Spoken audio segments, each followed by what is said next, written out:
vì giờ bé cho kéo nên nhỏ sẽ yêu chị tao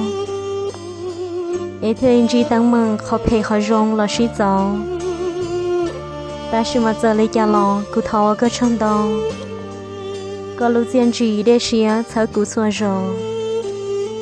giờ chỉ muốn nú ở cú nó cá mù cú yon yon rong cho cho kê rong cho tròn nú cú lưu trù rau món tiền anh nó cú rong xía cú to lon gì co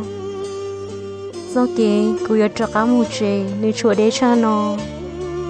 ta chỉ mà giờ lấy cha lò cú rong lưu xuyên đầu mù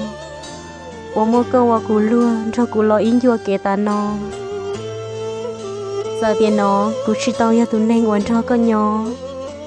Có chỉ tao ở cú luôn, cú chỉ tao bự có sắm bá. Lọ cú yên rong xía chỉ chơi ta. Cú tao làm chi tụi nên rong lấy con.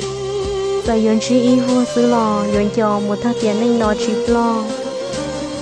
Mình thắc mong, cú ya chỉ tu xía cho con lên mong. Cú chỉ nhớ tu xía cho cú tu khen xứ ở như khóa lưỡi tìa mua thiên nó cũng mà lấy thòn tới lọt lú con mà là qua cho kế rong bao cho có tiền nó cú thọ hay lo lù cho có tu nên mong mò giờ nô tư có tao cũng lâu xía nó cú thọ có lú nư chỉ cho bố nư có mua lò tiệm mấy năng nó sợ cú tao đâu nửa nhỏ lo cú cho kế thơ kế lú nhưng trong đầy nửa chip lo giờ có tao nửa có lú để cú yên rong xia cái mua tiền nó rồi